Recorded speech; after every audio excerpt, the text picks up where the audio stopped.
Akayimba nkalabye era akayimba kalungi, muyimbi mulungi, ddoboozi ndyagadde ne creativity yali mulungi ddala ddala.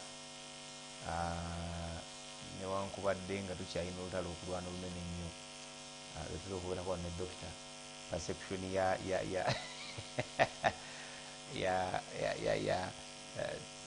enfaanana yaffe ey'omuyimbi ayimba kyetuyita gospel. Wakyaliwo olutalo lunene nnyo awo.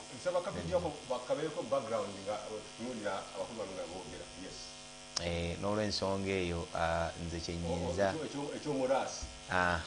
katukyalina obuzibu okujjako eno mu uptown naye eri ewaffe gye tuwangaalira ewatali wano emunyonyi wali ekkanisa bw'ogenda e Masaka abaga nti temunaleeta ku muyimbi wa gospel. Waliwo abantu abalina lifestyle kubanga oyo is a Rastafarian if I can call him. Rastafarian z'embeera zaabwe kati mwagala Rastafarian bo balime kulokoka balime kuyimba gospel kubanga muyimbi engeri mwagala mulabimu aba gospel nga batambulamu. Tusiiba tukyogera nti awo wakyali olutalo bridging a gap eya mentality eyajja erabika nga tewerokaminga nnyo cultures endala okuggyako ezo ze tulina kubanga bw'oleeta ekyo bo improvinga ku kye tulina whereby si kanisa nyingi nnyo nnyini abayinza okwerokaminga. Kyendaba nti it is very kati kiri tuwe nti kisoboka nze omuyimbi okusinza target ngendawa okufaayo how I can adjust so that kuba eno gospel yo tulwanira omwonoonyi okuba wansi eri nga tafa muntu nga tafira mu bibibi. Kati Pawulo kyagamba nti bwe nagendanga mba amawanga ekyamazima nabeereranga ddala ng'owamawanga ate bwe nabeeranga mba amateeka ng'ogamba nti nze nanyini mateeka. Nolwensonga ndowooza nti ng'abayimba gospel ng'ovudde ku kye twagala okugamba kuba yo gospel etukontrolinga emoldinga ensalawo kye tugenda okukola. Bwe mba ngenda mu Buwarabu nga ndi mukyala nteeka okwebikanga bibebika otherwise tebagenda ku acceptinga kye njogera. So gospel y'amaanyi nnyo okusinga ffe. We cannot be bigger than the gospel itself. So basically nze ndowooza nti omuyimbi yenna ng'ovudde ku kyoli kyolowooza nti kyoli think about gye ntwala message so that ekikulu batwale message yange okusinga lwe babeera ne bigotry lwenzijja ne baŋŋaana n'ensigaza olulimba lwange oba obusobozi bwange kyokka ng'ekisinga obukulu okusinza ku mukama wange is to become. Pawulo yagaa nti nafuuka byonna mu byonna ndyokenda okulaba mu kubo. Ndowooza nti oba oli abayimbi twetaaga kufuna information of what we do exactly na tutagatinga ki. Ogeze nnyo ku bayimbi naye nze nandigambye nti abantu basabire nnyo bafune endowooza eya open mindedness. Kino omuntu wajja ng'afaananguyo naye ng'aleese ekya mukama babe nga basobola omuwekaminga nekyali kyakoleki ekyo kikyali kizibu. Ekyangu yefe abategedde okukyuka okufuuka bo naye bo okufuuka kye tusuubira si kyangu. Alright, that is Sabatari for you. Dr. Wilson Mwangu, akayimba okalabye. Considering the depth analysis to Rimbo, just open never have a video, never have audio, concept the Wilson. Now, sound you content Murimba Luoma, Nengi Jaimba Muranga, Waimba Kamwa, Amfilinga, Vinaya Shikoja. First of all, when you go to bigger it's a whole country, right? It's a culture, I can say. Almost a religion from Jamaica. It's beyond. Not almost a religion. Yes. Now, it's a fusion of culture, specifically right? Okubeeranga kati obakubuuza omuntu waba ali ebweru ne batandika okugamba who is that onnyonnyola muganda ono kyagagezaako okujjayo nti oba Rastafari kubanga tuwulira engoma y'abaki Abaganda ate naye yennyini bw'abadde akafuumu bambi amaganda gaffe gano gabadde gamusikira ddala. Bwe mba nsomesa music ne vocal training namba nyama gwe bw'obanga ogenza okuyimba olimba lukoleko justice lwowulanga nga oli mukibiina oyimba oli aba awulira oluyimba n'ateekamu akantu ako kaateekamu ng'oyimba kitegeeza gwe tewakafiiringa kaali keetaagisa kati n'awulira nga alina okufiirizaako era ekyo mbadde nsuubira bwemulabye ayina bulungi nnyo kati when we come to cultural representation omuntu asobola okutabulwa mbakulabawo omwana kati abaganda balina enkola yabo nenyambala yabo it's a fusion I see naye balina teri omuganda naturally siwambire namudde ngaalina nti wandibaddewo a bit of representation because nation mbadde nsuubira okulabawo ovaga climax ninga baganda banyenyeriwatu abaganda katono nnyo ne bayitawo katono nnyo in others mu music oba olese era ibanga representation ti oluyimba luno lwe mubadde mulaba nti luva mu culture oba luva as simple as that naye other than that bisigadde era nkozesa ekintu wano kulolonampogira mbale ngamba I think I'm the next person to do something bigger than that. Amen. Something cultural. Tukirize tukwaliriza nnyo banange bebagenyi bange wano bonna abanyumba wudde ndowooza ku luyimba olwo twanza nnyo abakola video ne audio ebadde nungi concerns ezibadde ennene nnyo zibadde nnyo ku character omuyimbi engeri gye representing the vision gye wakola eya Jamaican culture Baganda culture okuwinga across your art naye nga ekintu kibadde kitirivu nnyo kirungi nnyo tuvuddeyo eyo tuzze ku mulamu oguteresa olunaku lwaleero tumaze ebbanga ddene nga tukontana nga tusika omuguwa naddala ku ngeri gospel gyatunyuliwamu ne tugamba wano ku chatroom yaffe wano tugamba tulina ensi bbiri tulina gye tuyita secular world tulina gye tuyita gospel world waliwo bye bafaanaganya bingi naye tewaliwo nebibawula bwebiri ebimu ku bitawanya abantu bano okuba nti balina music ensi zonna ebbiri zombi gwe zaagala naye ng'ensi emu erowooza alina kuba wabwereere ate ensi endala yemutunuliranga kintu kya ttunzi kirina okukola ssente kati bwe tuba twanjula omutwe guno wiiki ewedde twagutandikako katono ne tugamba nti ffe naddala kati nze ne bannange betuwaga nabo mu federation twampi na federation of parties Uganda tugezazaako okuyetinga ekintu kyetuyita industry nga kigatta ebigambo bibiri ministry and industry kati nga twagala okugeza kudefininga music oba Christian arts oba gospel arts as both ministry and industry oba business kati omulama waffe ogenda okutambulira kantandike ne mugenyi wange kubanga ontegezaako nti nesho tuwalinza okuba nga otuddukakoko gospel music omutunuulidde era in your capacity as the chief executive officer of the UPRS Uganda Performing Rights Society wafunako okusoomozebwa n'abasumba baffe gye buvudde Katonda emabega bwali ogezaako element ya business mu gospel okugikwasaganya ne bakuwakanya nnyo olowooza gospel music asobola okufunctioninga emirundi gyebiri nga tool of ministry and industry era kiyinza kuba kiti webale nnyo kakati nze okusoomozebwa kwendaba is that there is a gap. Industry, business is about making money and we're not shy about it. Tewali akeera kumacha kugamba nti nze ngenda kukola business naye yange tokola magoba yange kola biki. No, everybody wants to succeed. When you do a good brand abantu bakugoberera, you become an influencer. When people mimic what you're doing, that means they believe that you can use whatever it is as a vehicle.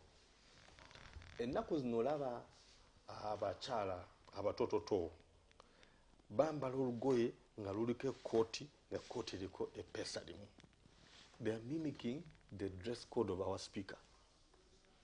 Before she was speaker, she used to wear different clothes. But Africa speaker, and nakatete kali beautiful, kali ko tail ewuka, because she's the leader and they mimic her. Idda twalinanga bukulembeze nabambala essaawa ku mukono gwa right. Abaana bone because they believe in that. So we are missing that opportunity of the leaders in the music industry, in the gospel music industry, to help others to grow, to be a bridge. But we never by Limitex badja very early on, 20 years ago. And there was a gap, and then ne bakolera emirimu gyabwe bweru. Today they are growing. Bw'olaba culture festivals nyege bano abali emukono bwe bani On the Nile, something on the Nile. Ride and rhyme. nabo bapya. But there is Bayimba, which is 16 years old. Those are festivals. Now, imagine we had a gospel music festival. Right now, Botangaza Maso, it may not be successful to that level, but you need to plant the first seed and keep going. So what happens? Umano yabadayimba Aaron Allen oyo abadayimba. Aaron Allen abadayimba is wearing African kente, which is made in Ghana. African kente is over 100 years old. Ngabolaba embugo zaffe balina dye gwe bakola abeera mu lugoye ne bw'oluteka mu sabbuuni afaana atya tavaamu. It is good. So for me it is an opportunity to use such people to promote. Imagine tubadde tulina designer ali in the gospel area, in the non-secular world, in the ministry. Netugamba tugenda promoting a design on. Tulina abaana abakola decorations, tulina abaana abakuba ennanga. How are we going to promote them if we don't put them in the business? What we need to do, twetegereze those things ebitafitting mu industry yaffe. Netugamba nti ffe tugenda kutambuza business and we shall avoid everything ekituze emabega tugende mu maaso. Bwe nali njogerako n'abasumba mwabigako nabagamba bana abasumba. I agree, you have your point. Mwaweera abaana mwabawa platform ne batandika okuyimba ennyimba ne zitutumuka. Naye omwana bw'aba alina gift gwe ng'omukulembeze wandyetaaze gift eyo omuyamba akola ki ayongere okukitumbula. Bw'ogamba omwana tewenda okay, saagala kwogera mu UPRS but I can't avoid it. Teweewandisa mu UPRS. UPRS awo balina bintu bakola byonna birina biri fine. N'omwana omuto bw'aba ayiga okutambula agwana afuna enkovu n'akola ki.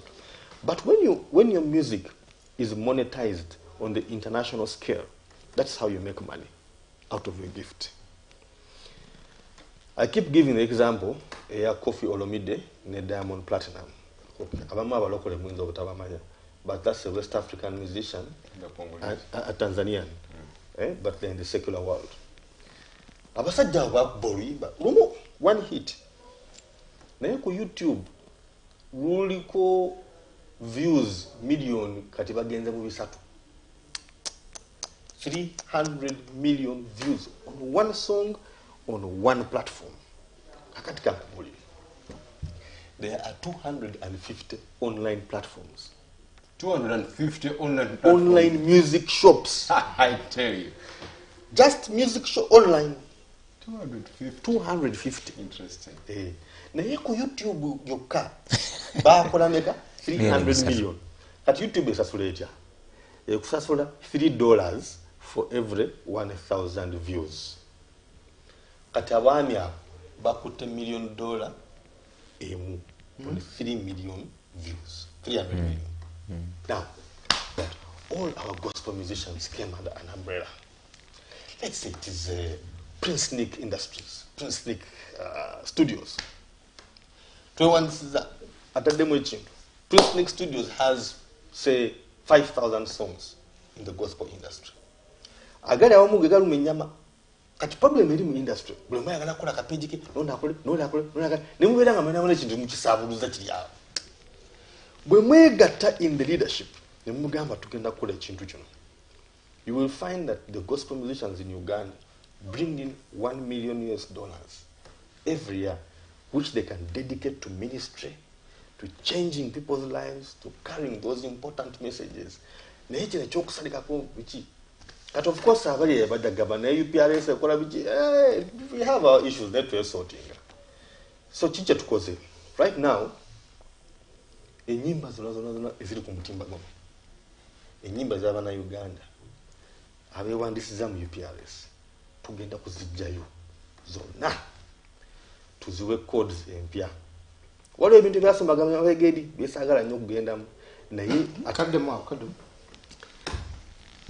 olampa akaseera nkakuwadde omusumegere gyakasabye ngaagala afuna okutangaala okwetegerekeka yesu kanjogere speed nze waliwo embadde 6 years ago UPRS assigned endagaano with the Kenyan company.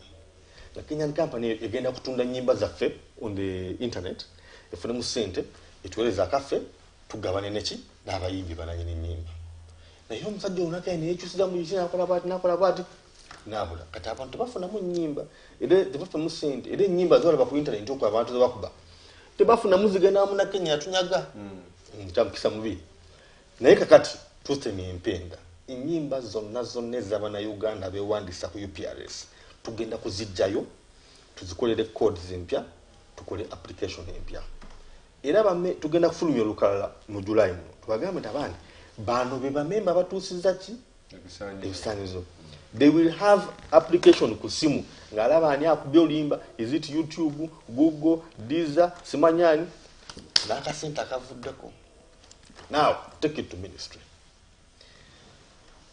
wano mu Uganda ministry is so clean eri mu masomero distant we have the oldest churches tulina ebintu bingi nnyo which we don't celebrate because the leadership is probably not sure about how to direct the strategy in the gospel area. So in terms of business, this is the best opportunity that we can get. While a play which was done by Gayaza High School called Unquenchable Fires. Long ago, maybe 25 years ago. Those girls buying the nyimba, which were so beautiful, Christian songs, but they are not recorded. But I dare say that if somebody has the recordings in nyimbas, or was under the coloring back tunes, that about the somewhere about Bandidamu, by whatever Takamidongo. So now, do you know Kudayo? Katwalava Halima Namakula. Yagina Najo, Wimba, Bana, with the weather, a Jimbeo, Naptakamu beat in quarter. Imagine we picked our gospel songs and we move with the trend. The appearance of that artist, Aaron Allen, is a appearance erimumugendo gwalero abana baliwo. Bambalengwe African print niba yambale starting yange this is a mazungu shirt. Katukubera ka kantu ka African wear somewhere ekitoji bagisa ko identifying with their Africanness. The Rastafarian, for me, it's not a big deal. I would rather have my child with the dreadlocks than him having a smartphone. There are more dangers in this phone than the man's hair. That is actually for you. Or the background, no genyo. Na ate no kasuka nyo mu industry. Kubanga je tugenda okunya what opportunities do we have?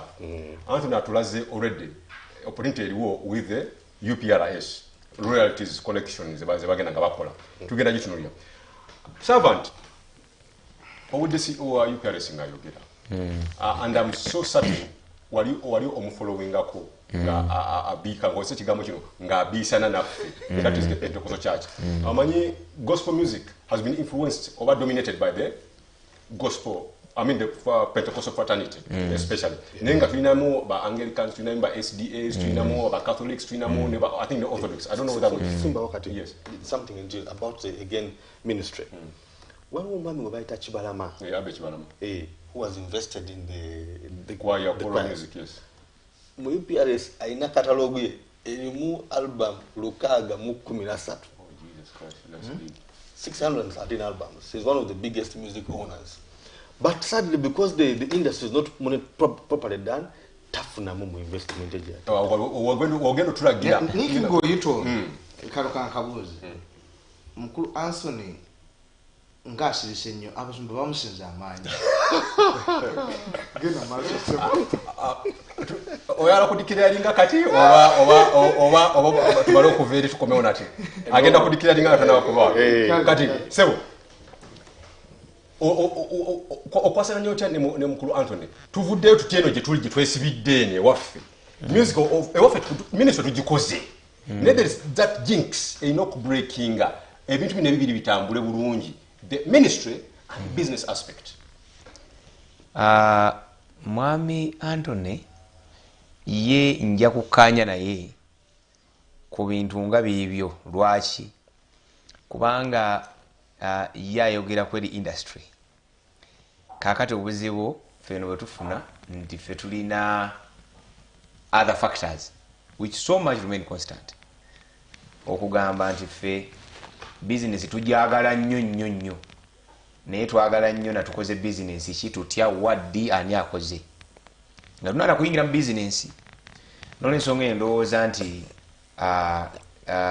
challenge Antony gyafunye ekyali nnene naye nga nze ku saidi y'abasumba eyamutawanya nze omu ku basumba bakanyiza ddala nti music tulina omufunamu era nze omu ku basumba abava mu platforms ez'enjawulo nendeeta bwino okuva mu kitabo ekyo ekitukuvu ekiragira ddala nti omuyimbi alina okusasulwa with verses era abazaagala nina verses zisoba mu 20. In fact bw'osoma ekitabo kya Nekemeya kiraga nti Nekemeya bw'akomawo okuva e Medan Persia gye baali ng'akomye okuzimba yeekaalu, Bayibuli egamba nti Nekemeya asanga abayimbi badduka dda mu yeekaalu nga tebakyayimba n'awa n'ensonga olw'obutabasasula.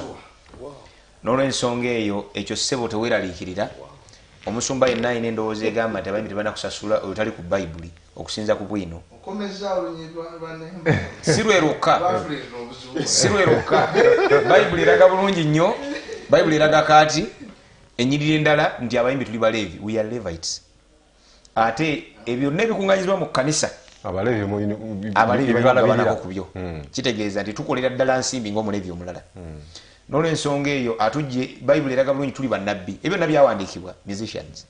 Bayibuli erambika bulungi nnyo nti Omuleevi bw'aba nga talidde Katonda aba ali azamanyiddwa ekirayogereka. Those are verses. Era ssebo njagala okukugumya nti omusumba yenna akutwala ku ludda oluga nti tebasasula oyo Bayibuli eye yeetaaga atuleetera ennyiriza agamba. But much as the Bible is concerned tulina okusasulwa. Kitegeeza nti mu industry tuyingira direct. Ekizibu kye tufunye kwe kuba nti oluusi abantu abasinga obungi tulivinga mu generation. Nti oluusi tulina enkola ze tulemerako naye nga za generation endala ne za affectinga n'ekisinga obukulu kye twandiyisizaawo. Kaakati nze Mwami Anthony kinyinza okumutegeeza nti tukkaanya naawe era tukkiririza ddala nga tusobola okukozesa ebirabo bino ne tusonsinga ensimbi ne twongera okugasa. Omutawaana we guli kwe kubeera nti abasinga obungi tutya ensi n'okusinga bwe twetya. Kikyengezaako okutuukako nti obweraliikirivu balowooza nti omuntu bwayingira mu PRS olwo aba avudde mu bulokole era bangi balina endowooza efaanana bwetyo. Mu bufunze era nafunako ekirowoozo kye nalaba na gurupu emumwendi omusumba ng'agamba nti bo bakole ekyabwe. Mu bufunze nga UPRS ndowooza Uganda balokole UPRS embeera efaanana bwetyo. Naye lwaki temukirowooza? That's a question you're going to respond to. Naye nze kyenjagala okukkanya kiri wamu, kiri kintu kimu. Tukkirize nti tukozesa ttulu y'emu wabula ekyenjawulo okutuukiriza ebigendererwa byanjawulo. N'olwensonga eyo ndowooza nti olw'okuba ekitwawula bigendererwa naye nga ttulu y'emu tewo lwaki ate twasaamu ttulu. Nze ndowooza tufunye n'omukisa. Omanyi Yesu yali fane. Yesu yagamba naye tusetereza yakola ezinsanyusa. Yagamba nti kitange osoma Yokaana 17 mbasabidde abantu bano naye tobajja mu nsi wadde bali mu nsi nga si bansi. Naye nti mu ssaala yange temulimu kubajjamu. Ekyo nno kitegeeza nti Yesu afuna nnyo nga mwetuli. Kakati obuzibu tufunye ssebo ne bwolaba tulabikanga abakufuukidde ekizibu ennyo nti oluusi naffe ffennyini kugamba gwe twandibadde tukwetikka ekyamaze twandibadde tukwetikka twandibadde twetikka ffe ffennyini nti ekisooka twetaaga ensimbi, ekyokubiri tulina ebirabo, ekyokusatu tuli mu industry oba twagala oba tetwagala mu nsi mwe tuli.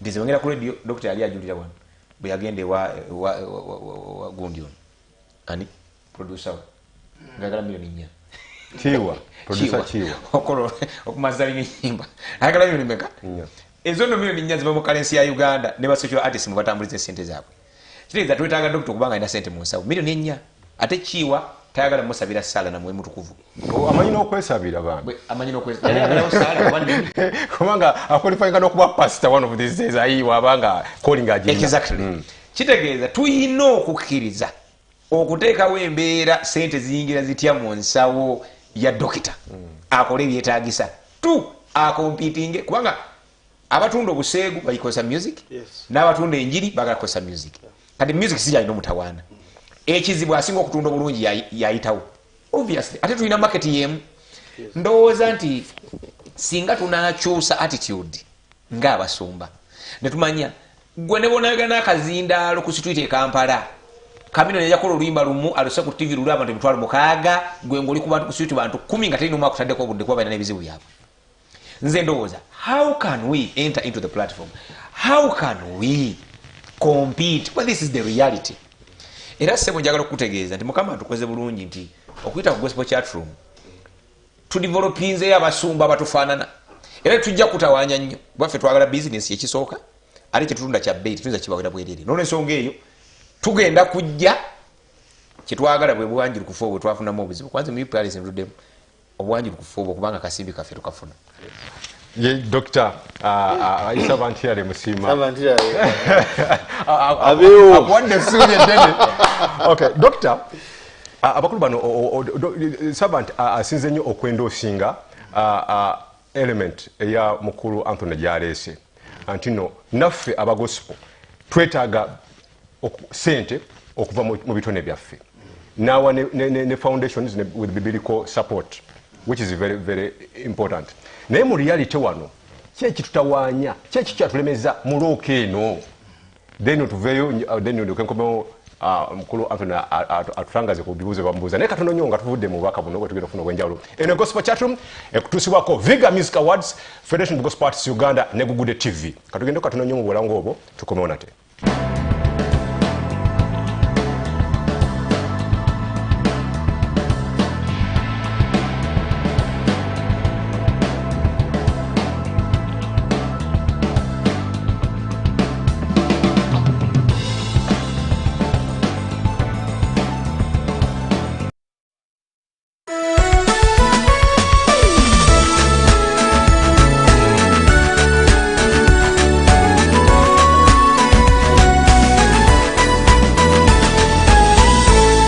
TV, lighting your soul. Gugude TV, erungamizibwa ekitongole kya Uganda Communications Commission. In 1955, the Glad Tidings received a prophetic call during a weeknight service to take the gospel of power to Uganda. However, they were denied permission to enter the country to do the mission work because the religious leaders of that time did not want Pentecostals in Uganda. Nevertheless, believing this was a call from God, the church began to pray fervently for divine intervention. In December 1956, Hugh and Audrey Lazel were sent to Kenya to work temporarily with the Elim missionaries of New York until the door to Uganda would open. God was at work to fulfill his purpose. Hence, in May 1960, Glad Tidings Missionary Society received a permit to do mission work in Uganda. The Gospel Mission to Uganda, which birthed the Full Gospel Churches of Uganda, was incorporated under the Unlimited Companies Act in October 1960 and became the first Pentecostal mission or church to be granted legal status in Uganda. One of the young women who was working with my father and mother had a vision in which she saw Uganda, the letters of Uganda, which she never knew anything about Uganda. Today, the Full Gospel Churches of Uganda has thousands of churches countrywide, with its headquarters at Makerere Hill Road, where Full Gospel Church Makerere, the mother church, is situated. Pastor Lazel pastored Full Gospel Church Makerere with a Ugandan associate, the late Pastor Joshua Kamyamusoke. Audrey launched the Sunday school program, and missionary Dorothy Williams headed the nascent Bible school. More than 200 young men and women were trained and sent to pioneer Full Gospel churches in different towns and villages, particularly in Buganda, Kigezi, Toro, Bunyoro, and Busoga, then later in Ankole. General Idi Amin Dada came to power in 1971. Unexpectedly, on the 21st of September 1977, through Radio Uganda, he announced the immediate banning of 27 religious organizations, including the Full Gospel Churches of Uganda, on the ground that they were a security risk. Some leaders lost their lives, and Christians endured arrests and torture by Amin's henchmen. Today, thousands of churches in the East African region trace their spiritual roots to the Full Gospel Churches of Uganda. With that, we are to celebrate the life, work, service, and legacy of the late Reverend Hugh Lazel, which will happen on the 26th of August 2022 at Makere Full Gospel Church, and thereafter to a luncheon at Serena Hotel at 2 p.m.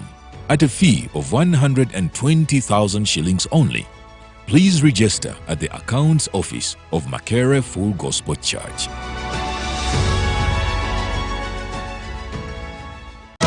wano mu Kampala ekifo kiri kimu kyokka woyinza okujja ebyuma bya music ebiri original nkwanjulira Pastor Pastel Music Center balina ebyuma eby'omulembe nga keyboards, amplifiers, jazz drums, microphones, woofers, screens, mixers, giteze ekika kyonna ebyuma ebikola studio n'ebya brass band byonna, stage lights na buli kimu kyonna ekikozesebwa mu music bakirina. Basange wa Kiseka, Kyagwe Road, Justin Arcade, ground floor, shop number G73 ne ku Music Plaza mu basement, shop number B4. Wewale nnyo abafere abayita Pastor Pastel kubira Pastor Pastel yennyini ku 0782 00 84 43 oba 0752 00 84 43. bw'oba oyagala ebyuma bya music ebiri original byokka ate ku miwendo egy'omukwano ansi ogisanga wa Pastor Pastel Music Center.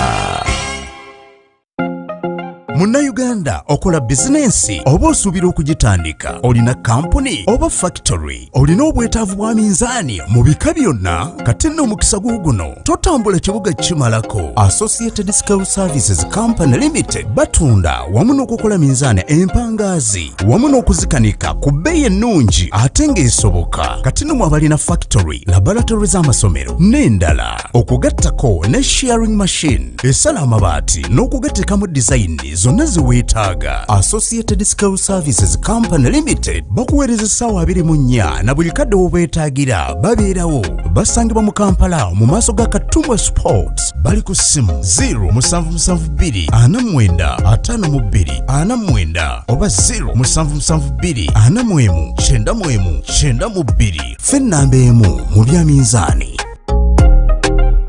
Munnayuganda ofiiriddwa bizinesi z'olwamuliro omuli kampuni, obutale, amaka, bizinesi zisaanye olwamuliro.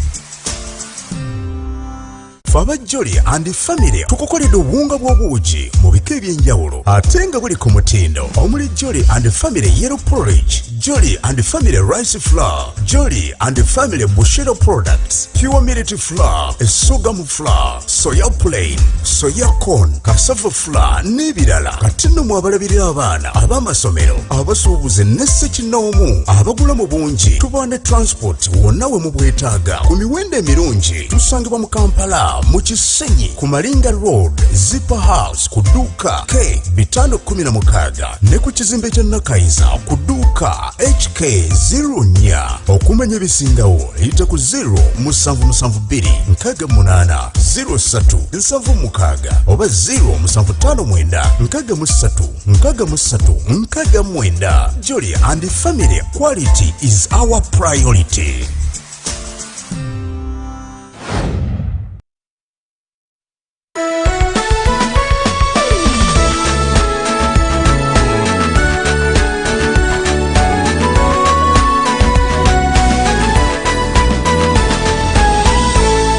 TV, lighting your soul.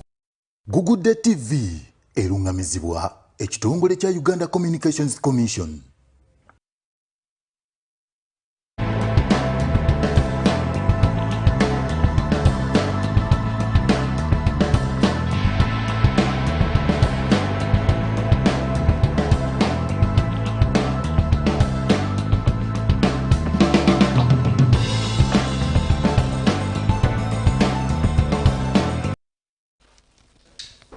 Yes, welcome back. In a gospel chat room, one kuguda television, the Prince Nick Akaikai, the most handsome. Ndi ne mwana mulenzi. Chali wange, yes, Anthony Mwanda, ye CEO wa UPRS, oba Uganda Performing Rights Society. Amudidire wali ye servant here Musima, nga pastor, atenga era social analyst, political analyst, economic analyst. Ndi wali ne Dr. Wilson Muwanguzi Waswa, muwandisi wa bitabo, Dr. atenga ne Musumba. Tuogera gospel music asobola okukola obulungi ng'obuweereza atengera business ebirowoozo byabwe obiwulidde bulungi nnyo buli omu byabadde atuwadde otuvudde ku mpewo nga dokita gwenyaniriza ajje atubuulire mukulu Anthony Mwanda atuwadde opportunities eziri mu industry especially the royalties ezisobola kuba collected then servant najja n'atulaga nti no now abantu batandise okuopeninga ate tukyetaaga nnyo n'akiwa ne biblical backing kati naye abalokole especially bakyagaaniddeyo nnyo naddala ate bambi ekinakuwaza bakitaffe myaka kiki oyinza kuvaayo kyokulaba ekintu kino bwe kitambula okubanga tutambula mulembe guno gugenda maaso akati ndi mu kanisa wakati ekanisa ekifaananyi kye muli mu kusiiga mulina ebirowoozo ebirungi mwonna nange ate nzikanye namu naye oluusi ngenda nendaba nga tuli mu kupaintinga ekifaananyi ngaekanisa gyali mu paintinga ekifaananyi ye Nigeria na South Africa ddamu mpulye bulungi ekanisa gye tuli mu kuyaayaanira eyingire mu kintu katukulize nga UPRS n'omutwe ye Nigeria na South Africa si yawo ekitegeeza ki nti ekanisa yawano nti byemwogeraku bintu bibira tukiweeyo emyaka kyekituufu ekirina okukolebwa ekisooka abantu bino bitwogera ne bayibuli bangi tebamanyi nti mwebiri due to the nature of the setup of the preaching ministry and teaching ministry toyinanga egyogenda kutegeera kintu kiri mu bayibuli okujjako nga nayo yinyini ogisoma. Now the nature of our church is not we are not a teaching church. Nigerians are teachers. And if we are to compare success here gospel music, those guys are taking it to what the UPRS is talking about right now. Now the gentleman of UPRS is dealing with, I did not want to say a wrong church. But I leave you wise men to conclude by yourselves. Naye, thank God to ina vision ye church. Jetwandiyagadde. And I want to tell you nti abaliwo they are not ready to clear oba okutereza tebajja tebajja they will not full stop. You see, I'm careful ku bigambo byenjogerawo kubanga ndi musumba ate ndi muyimbi naye Katonda nga bwali omulungi agenda kukozesaayo obumu obulala naye tebugenda kuba buno buliwo kubanga bye tugezaako okunnyonnyola ababitegedde era bajja bisirikira. That's the truth. So industry and ministry wano tetunnatuuka ku level ya industry era buli anaanaanuuka atuukeyo agenda kubeera criticized nnyo nnyo wano omusumba omuteeka ku payroll sebo gosasula sisasula sigwe musumba omukulu nze musumba omukulu kakati mukulu Anthony Mwenda tukiyese makati njatuwe reasons. Yes. Kuba nange nali nkozeko business nga tebansasula. Yes. Nenga nze CEO wa business. Lwaki? Kubanga income eriwo tensobozesa at that moment kusasulwa nenga mu vision yange muli muntu natandika okufuna sente bweziti nja kusasulwa. Kati kyembanja mbuze ti muneme kuleka abantu eri nga balowooza ati abasumba tebasasulwa. Mubagambe lwaki? Ati Nick mu communication yange ebyo ndabiri catered for. We go back to the setting of the church. Era nze church erimu obukuusabuza obukulupya ne church ezimbasasulwa kyajagala kibe bulungi kubanga obutasasulwa is not the order of the church. Okujjako church ezimu abantu abatanaba kubaako okutegeera obulungi ebintu ebimu oba abamu abagala okwefaako bokka nga bakozi bannabe bali abate babafaako. Nziruse nnyo ndi ku 10 nga tuli marathon. Ekintu kino nze nagamba nze omukubasabira mukulu Mwenazi tubadde wano omusajja atugezaawo okutaasa ekintu kireme omugwira nga tekibadde kyangu tebanambuuza obuuzo buli wenambuuza kuba tumanyi kyadiringa nakyo kinene okusinzira era naye yanyenyamu kasana ti erinnyo lyagezaako okuneenya naye yali ali ku misingi number 1 egimaze emyaka nga giri planted mu bwongo bw'abantu. Ekyokubiri theology kintu kizibu nnyo. Theology ono bwe yali ajja teyajjiramu sente yajja na charity era olutalo lunene lukyali lunene era tukyatawala na theology ate mu kanisa tusobola kukola ki. It is only a few abayingiddemu element ya modernism ne element yokola sente kuba buli omu azaagala. Nze ndabyeko abalokole abasinga kituufu baagala sente ne baagala zisaba busabi Katonda tebagala zikola. Kakati nkuwuliriza bulungi nnyo nenkulaba n'obuzibu bw'otulaze bwe tulimu. Me am this person eyakolebwa oba yatimingibwa okusolvinga problems nti as a manager we are put in place to solve problems. Kati problem tugirabye nti tulina emisingi egyatawaana naate waliwo ekirina okuzimbibwa kyetulowooza nti kyekituufu tukikoze tutya. Kati nzija kati kanzireko ekyo. Number 1 nze namwe abatudde wano mwetegese okugumiikiriza ekintu kyetwatandika. Eyo ensonga esooka ate twakitandika kisuula.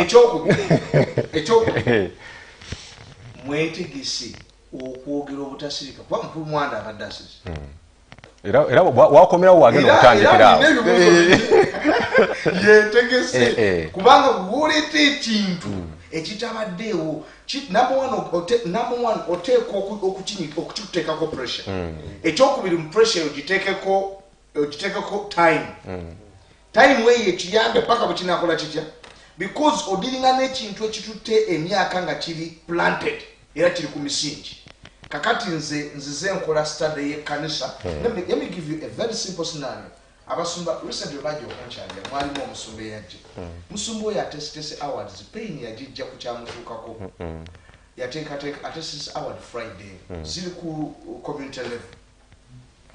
Nangamba ne bannanga abasumba tetuli appreciated. Nannyonnyola ensonga ne naawe example. Nze nga bwe ndi omuyimbi naseka namanya saaseka naye neewuunya naye nga kisesa naye namanya challenge yayolekedde. Nangamba abasumba nti awangi nagenze natunda emmotoka yange nengenda nkola oluyimbi. Bino ebintu by'ensi, this is a pastor. Okirowooza ekyo okutunda emmotoka agenda kola oluyimbi kati nengenda kisesa oluyimba lwa dakiika 5. Oluyimba lwa dakiika 5 kisesa akola samoni oluyimba lwa dakiika 5 naye nze mu element yonna manyi tiyali well guided naye agamba kikino sorowe oyo tagala weza mukama abantu olupetegeere nti bintu biri serious n'abo abawakanya okufuna sente oli atunze kintu kirieta sente kirimu sente yatunda emmotoka ye n'agenda akola olimba dakiika 40 bino biri serious njogera bandaba be bamukuba enkiikirira bwe yagenda n'alutwala ku radio emu gye sigenda kwogera omuwala n'alyoka amuwalabula yakola half program eno gye tuliko kubanga eno yasawa bbiri kati yeri yasawa olimba lwa sawa musumba agamba yashirinki namba kasitekawo kidiyo nashirinkinga bwati nawulira nga yina akoze atya aweddewo agende mu kiwa kyabusumba muyimbi teluyimba omanyi abasumba olusi wetuba twogera ebintu musumba ono nsobola n'omukubira era senga abaddeko nandimugambye yomukuba nditeesezza n'akyogerako ne bakakati bamutuuka ne bamukubira oluyimba lumanaga teekaawo bw'oba onaaba oluwulidde onaaluwulira bw'otaluwulira teweewuunya mwenna mukimanyi abali wamu titeri radio na media egenda kuba luyimba olw'eddakiika 5 wangi olw'eddakiika 5 naye nga yali siriyasi oba nga byakusagamu ngebwogize tubula nasekawe kubanga bwokyogera bwekiringanga ekisaago onsasire naye nange nasaasira naye nalina oseka kakati abasumba abaliwo nenjawula comment gye bawa these pastors have no comment on music mwana bwoyolekedde bwetudiringa nabo. So now it is very important that now to take a platform egenda okunyweza kino ekintu. Exactly. Number one, let us some truths is enforced. Right? Some truths tulimanya mbabega mulimanya amazima. Nakugali bafula bechi. Abedembe. Waliwo obusibe eri loko gise loko, that's a very good word. Loke wata kukuvaya abantu abakutte ebisumuluzo. Master key. Majani loki ndi wajisumulule. To be people that are ready to face all the challenges, because believe me or not, it is not going to be smooth. It's okay, some truth is going to be enforced. We need a platform. We need knowledgeable people to discuss issues to the public. And if people have used the same Bible to manipulate others, we must, those people must use the same Bible to unlock. That is very true. Because some people don't know that the Bible. See, there are people who selfishly decide not to talk about certain things which already exist. Webali nnyo bali ddala. Era ku nsonga yennyini nnyini we ngambira nti our next program mbawadde task identify scriptures, biblical backing of what we are talking about. Next Monday we are unlocking that. Amen. Kakati nga nkomawo side yo kasokezereko wa chali wange CEO wa UPRS omukulu Anthony Mwanda. Omukulu yabuze ebibuzo bibiri byenjagala sokutandikireko then njoke nkutwala awala. Osirise nnyo. Twakukuba nnyo.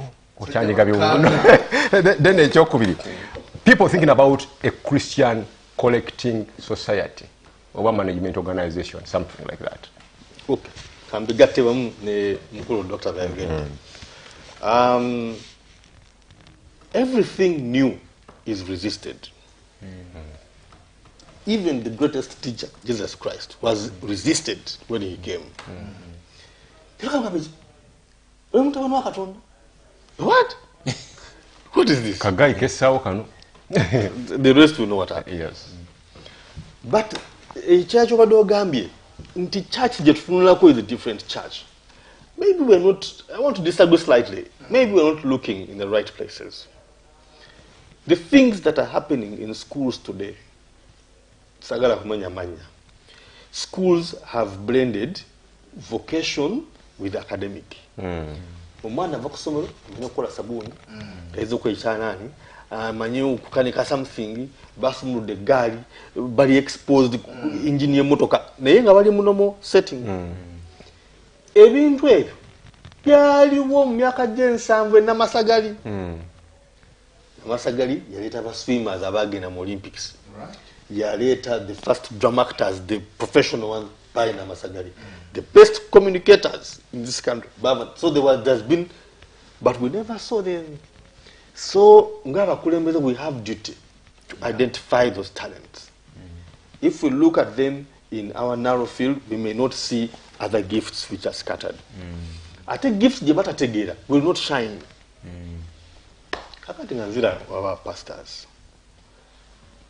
The effort to do a mindset change, it takes a lot. You look at letter U, a fan await. Namutanika change one mugwa muchinya, resistance, ukuvuma. But as you go up the other side to change, what were jokes scattered down along the way? They're called, the English word is laggards. Laggards that they delay, appreciate. Lag. But eventually, to Jakutuka. One day, and that day will come soon, when the leading gospel musicians and leading pastors side with us and say, by the way, this thing had a problem before, but it has been cleaned. And I'm sure that they will see the light. The same light in ministry, whenever we fall down, it's tangaza. We know our challenges. No some come and na particular chino gena mass. So okusirika kuno badde mfumba.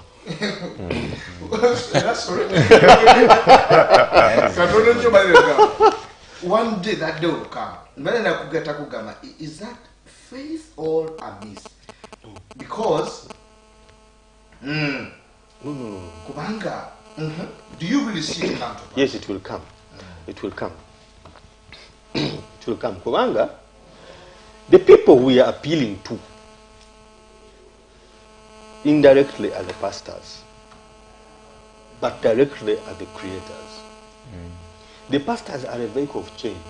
It is not only music, they change marriage, they change our spiritual health, academics, economics. The pastor is a vehicle of God.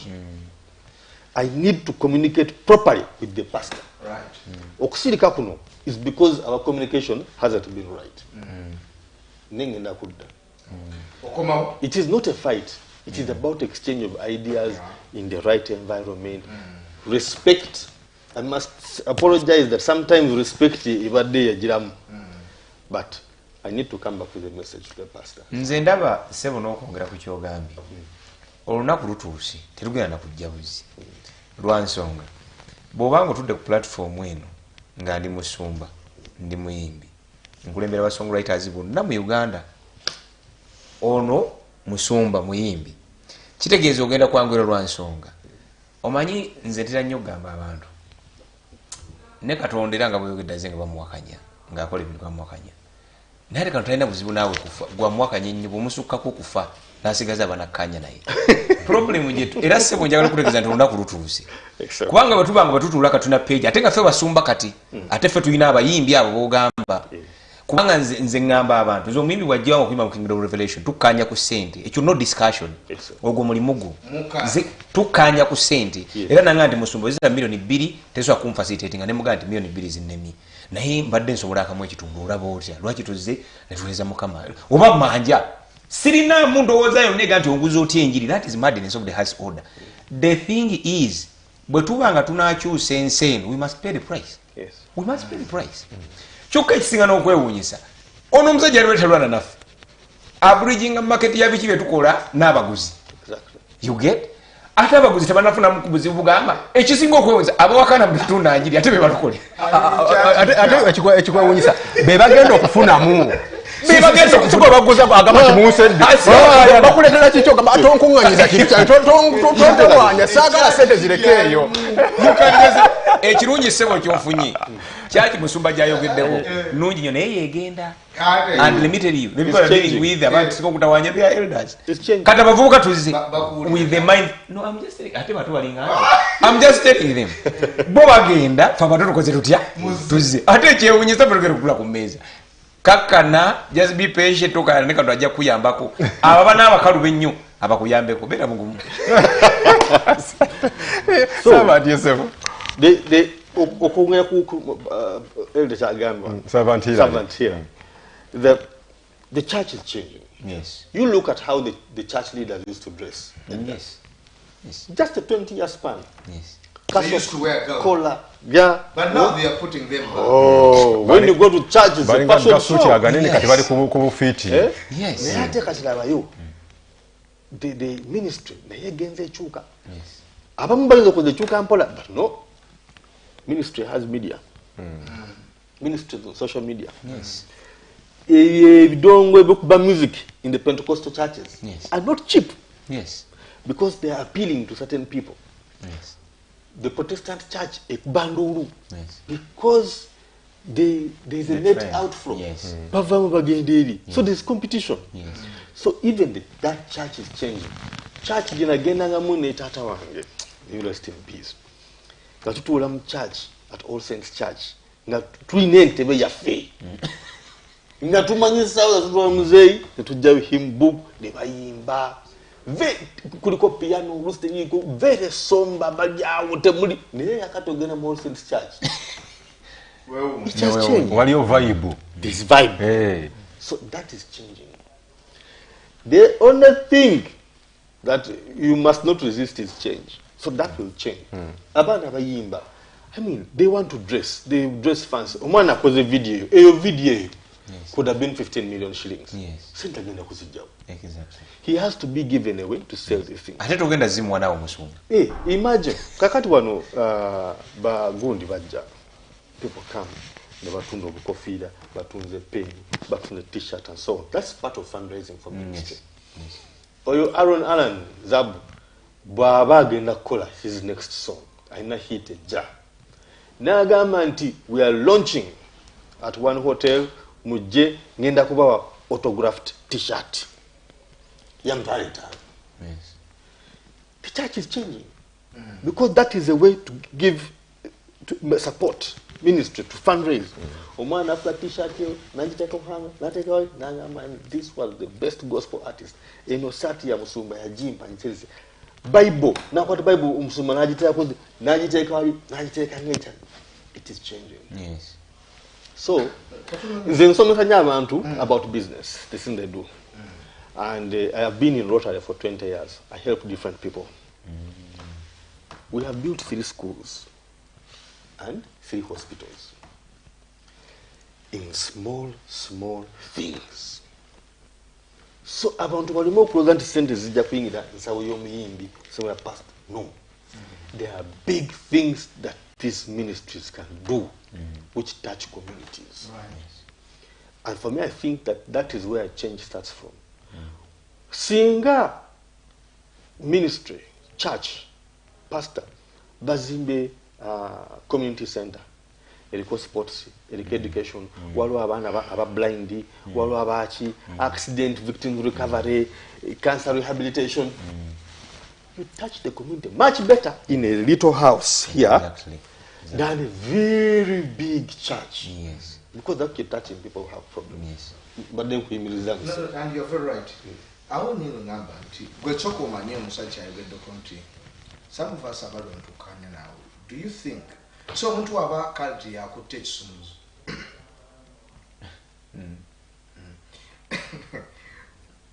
Tujene chafe, tujena nyundo, wechi. Jenda kama bai. Njaga nyo okwa solution jena banti egenda kola. Some of us tuina take yemu. Omwana muri atukanya atu no fenna we agree. Nenga nenda what's the possible way? In smart analysis. What is the possible way?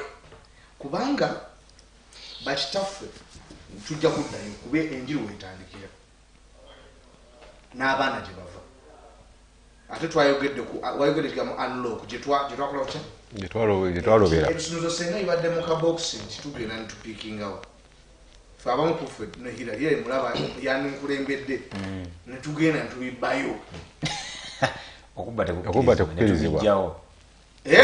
Naye ati embeera we yantabuse mutuka nga wakiri Okuba tebakukkiriza. Netubijjayo.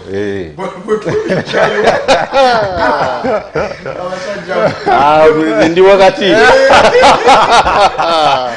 Bwe tubijjayo netugenda ne twanlookinga ebisumuluzo bino tubiina mbuzi ekibuuzo Yeah, tulina mulowooza let me give you who are the owners of the media let me give you an example all the platforms muganda wange currently wakitaffe kankuddemu kino bwe nti one ekisinga obukulu tesobola kudinayinga nti batata tebaliiwo tulina okubassa maximum respect era nze nja tugibawe 100% but we have observed nti waliwo batata bwe batalaba tulina okukola ki okukwata oba balabawo ne intentionally nga bwe twayogera nti abamu batya competition balowooza balinafuna abantu abalina ssente balinga gavumenti batyo bafuga nti bagala bafuge baavu abali abwe bati naye kati ekyo kitegeere. That's why tulina ebintu ebirala ebiri mu line era ey'obwakatonda. For example, nze by God's grace nina ekitongole kyenkulema kye bayita Viga Music Awards. Ekitongole ekyo okolesebwa kwaffe kuli okucelebratinga Jesus nga bwe twempoweringa abaweereza mu by'okuyimba. Era byonna bye tukola bitambulira awo. Kati bwe tufunayo omukisa nti mu bye tukola ebireeta abayimbi abo tubasomesa okuba bakitaabwe ekitiibwa naye ate netubalaga n'amazima nti waliwo na kino omuntu akyetaaga.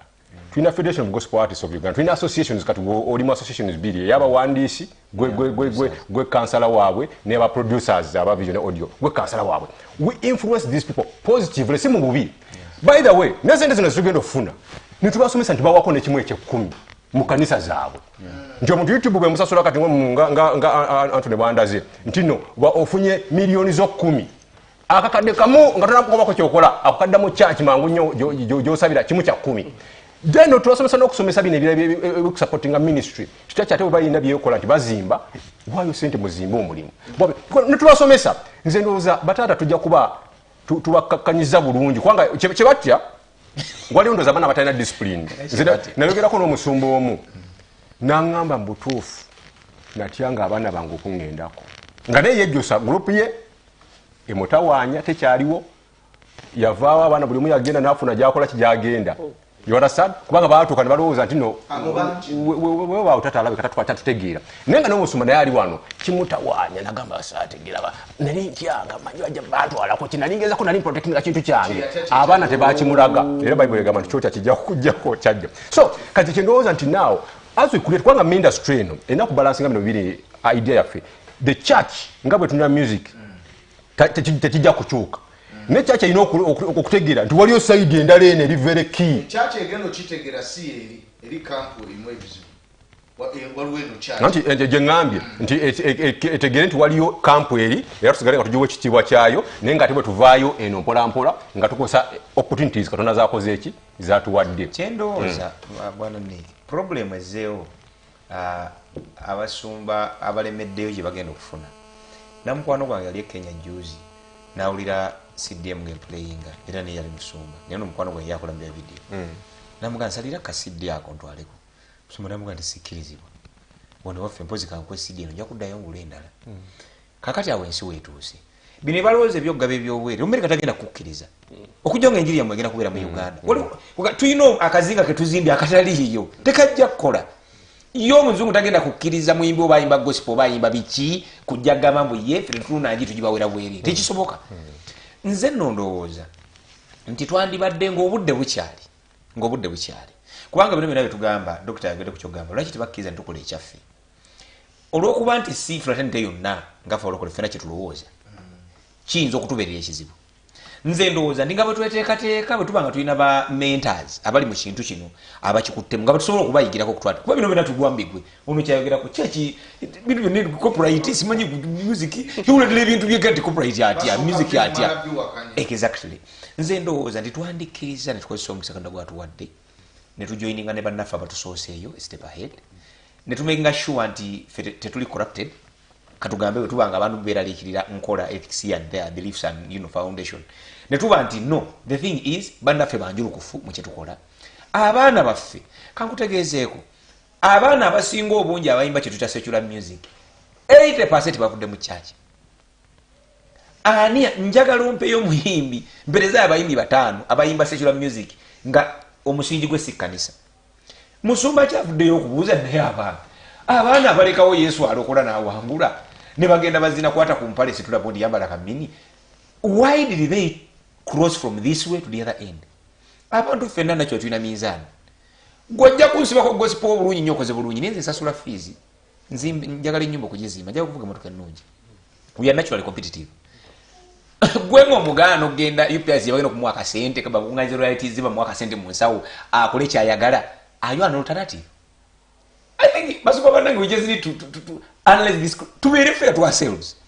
Togenda kugaana mwana gena neighbor gye bali ankoko mugenda gana muleba neighbor gewo mulya mukene. I mean kino kikola it is a natural factor tukkirize reality tetusobola kulisa baana baffe enkoko nti that is a reality fetu agalo ojjirya nti fetu agalo ojjirya wabula buli wanaaga nti abaana basobola okulya enkoko ne basigale discipline zo nze sina buzibu naawe wabula ekikulu kiri ntaddewo platform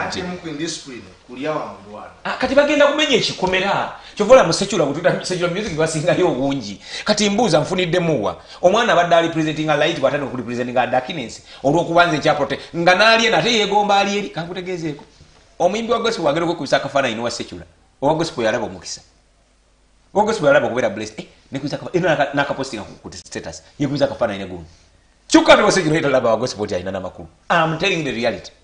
What am I saying? We are into competition. We want, we don't. Basumba bannange muve mu katemba. We are competing this world to make sure that we have the truth. We look for best way how we can package our truth. But tufuna yajjaka tukabirako naga nti abange si kyekyo nti omanyi industry yetaga sente nti zefunye platform bomunatega ya musicam mujja kwongera sente mukole video za milioni 15. Okay. To competing anybody abakola milioni za milioni 15 ndiye eyo it is a fair game ate kye tuwakanya kati mbuuza sebo oyagala master ya milioni nya jangu wa master nje kumitwala 2 ku mastering ile bubi kyoyagala antu kola gospel ate mukole what are people talking about here so nze ndowooza ate olaje kyogedde mbadde ntera consultingirako ku Christian media ezimu naye nga osanga balina cameras ezitawaana the picture because the right cameras are quite expensive kati nga kirina challenge kati boyogera bwotyo ndaba omukisa guno tulina okufuna gujja gutya mu values zaffe ez'obukristaayo ne tugwembulesinga. I think that's the question that needs to be answered. Mukulu Mwanda osirise nnyo Alternative ya Christian Collecting Management Organization. Ebibuuzo bijagala obudde nga butukwatira empinga n'essimu zaffe basiteeko ojja kufunayo omukulu w'essimu omu babiri tuzoona. Nga ngenda okwanukirwa ekyo omwami ono nze tayimu yange nja kumwongera esigaddeyo kubanga ebintu byayogenda. Now okugamba Christian only collective management organization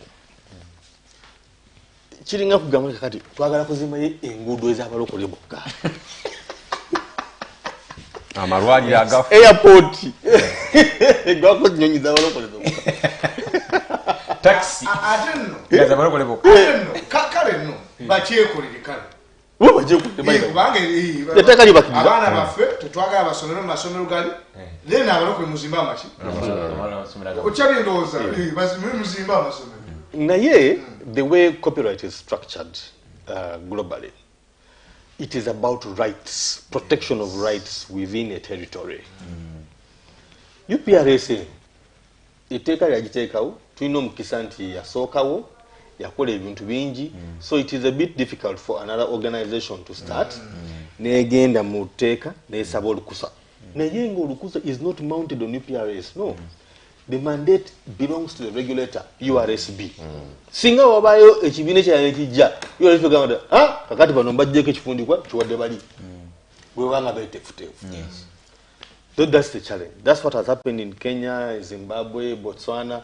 It has happened. Bali abajjako ebbalo majwa bali if they are prepared. No, but they need to know the truth. they need to know the truth. Yeah. If the truth is causing them. Yes. Kubasa agala mbere wano njogere ekyo atendeke, you know, they need to know the truth. Now, by putting these rights and consolidating them in a bundle, Umuganda, kiyamba abantu bano. Kakati collecting society eno etteeka ligamba esigazako up to 30%. Kukasente kana kavudde katu yamu kasula 20 kola ki kutambula kakati wano batugamba nti banange UNCC tugamba tugendeke eggulu tugende Karamoja tugende abaana baliyo tukwatagane radio station eziriyo ne church eziriyo.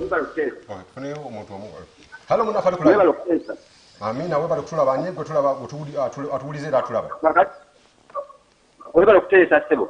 Amina amanya go ne osinzidde ssebo. Kakati mwebale kuteresa ekintu ekyo nabadde mu kyaki ng'omusumba ayagala kukolimira omwana, omusumba akolimira omwana mukisaakira mutambula agenda kunoonya kasente ate student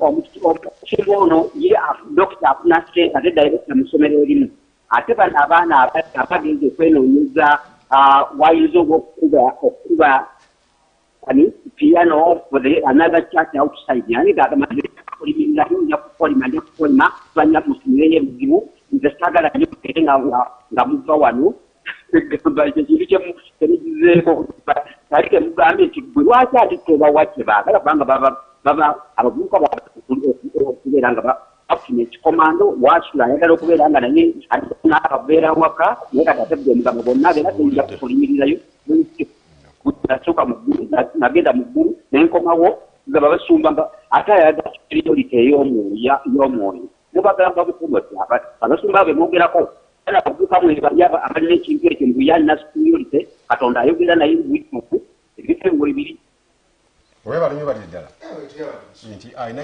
gyasabidde omusumba nga akulimira omwana olwokuba omwana agenda nanoonya kasente biki no, that is a challenge.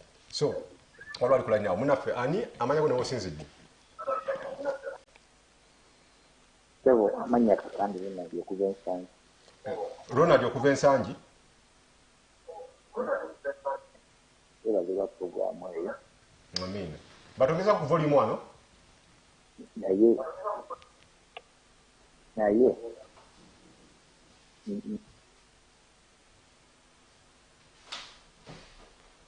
Halo, owensangi, tukuwuliriza. Alabika avuddeko agambe naye abadde ndoza alina kyagala okuba kwengeri gya refuting naye bati bagambe. Mukulu mwanda. Akyaliko. Avuddeko. Obadde olina kyokyalinyonyola about the collecting societies. Collecting society tesobola kubeerawo bbiri nga zikontagana. Kimenya amateeka. Kuba kakati bwe tuba tulina omuyimbi Prince Nick tayinza kuba nga ali mu societies bbiri, society ena okuba emu emu evaawo lwagendawo endala, so ekyokuleeta society endala nti abalokole bokka it doesn't. You see, kiringa kugamba nti kakati waliwo football league ey'abalokole, football league it is one league but it must meet the aspirations ebigendererwa by'abantu bonna in fairness.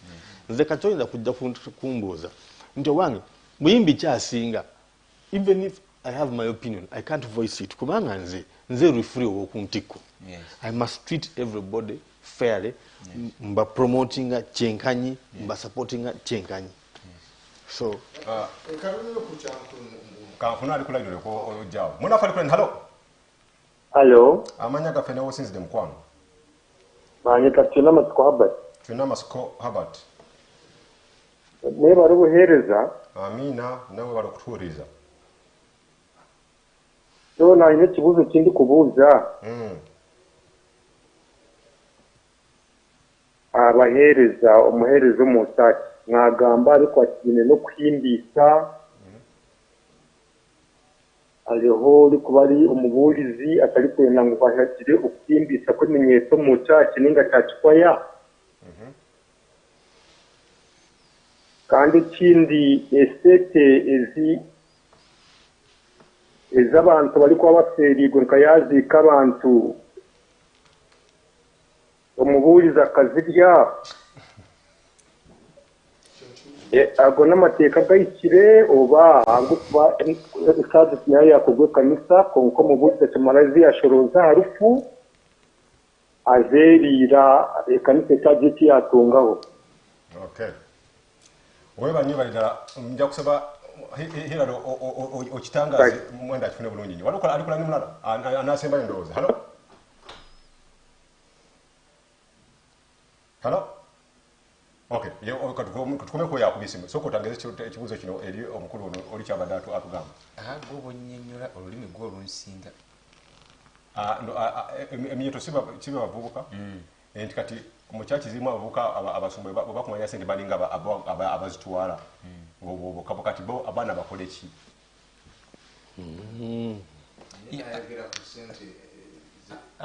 kyendowooza kyetwagambye kiri nti problem eri nnyo ku theology wetulina bayibuli yeeraga ekkanisa nga mubiri guno mukono bino bigere biririiso gali maanyo kino kiki era nga yo bayibuli eraga nti bwabaawo ekizze olw'okuba guno mubiri gwagenda kubeerawo okusharinga era buli omu mukulembeze mu dipatimenti ye kati obuzibu tufunye mu kkanisa Dr. Jasiba ayogerako yeyokuba nti omubiri gwonna gwafuuka liiso omukulu waalina obuzibu akasente by'ebitundu 10 bwe bijja biina woofiisi mwe bibeera n'ebirabo era n'ababifunamu kakati ebitundu ebisigadde byonna nti omulamwa gwabyo kwe kuyimirizaawo eriiso lino oba byo biridde oba tebiridde eriiso liyimirirewo nze nno ndowooza nti njagala okuddamu oluganda olwo ekyamazima kiri nti bayira wenza okweraliikira nga kuli ku saidi y'abasumba because that is what happened Jesus bwe yajja ku nsi system of the Pharisees yagwa collapsed kubanga baagaana okukkiriza amazima nga bwe gaali wansi society yonna nekkiriza Yesu nti oyo musajja yeetaagisa kino kyetugenda okutuukako olw'okuba abaana baffe balina obwetaavu ate netubafukidde ekyokulabirako gwovuga emmotoka nnungi n'atambuza ebigere agenda kuba hiiti ye omugambe munedda abuze sente zijjawo bajja mu kkanisa ogamba weereza mukama yabwerere bw'agenda eri okkuba ennanga ng'oli bw'ayogedde ogamba tuva okkuba nnanga nkukolimira ogenze mu zabbuli ez'abaana abato kyenjagala okugamba kyekiriwo ekigenda okuddako amuteyingi era ssebo toddamu kumenyeka God is with you kino kigenda kumenyeka bumenyezi omusomo atuka ekiseera ng'omuyimbi agalika ngeri wa saaba ndi apanga kadde okuyimba tagenda kusigalawo kubanga nze kanisa nene nze genda mga come with your art be here yingira UPRS leta ekitundu kyekumi funa sente zo vuga emotoka ennungi I will just teach you the principles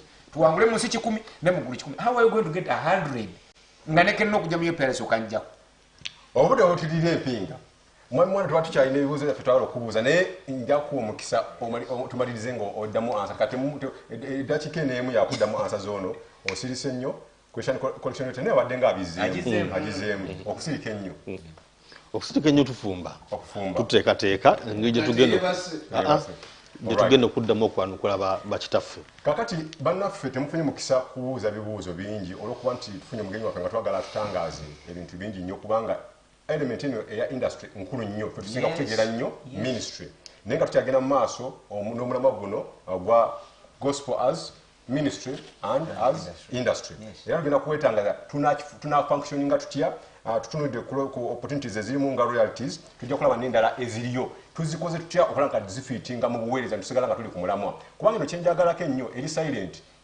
tekwetagisa kubeera so much involved teeka oluyimba lwo mu public domains ono agenda kukuŋŋanyiza ebivaalo gwe nga bwoweereza mukama nze ndaba ng'ekyo is a very big thing ekikukuyimirira ku mulimu gwo ng'okola mu kyaki gubaleme kuwa kikolimo kiri kyetwogeddeko wali naye nga ate ofuuna mu bintu byo byokola ki omugezi omu yagamba nti anaafa obwavu n'omukisa bwegukonkona agamba nti siri katonda ekana seconds za 3 sebo your final remarks mukulu doctor katandikire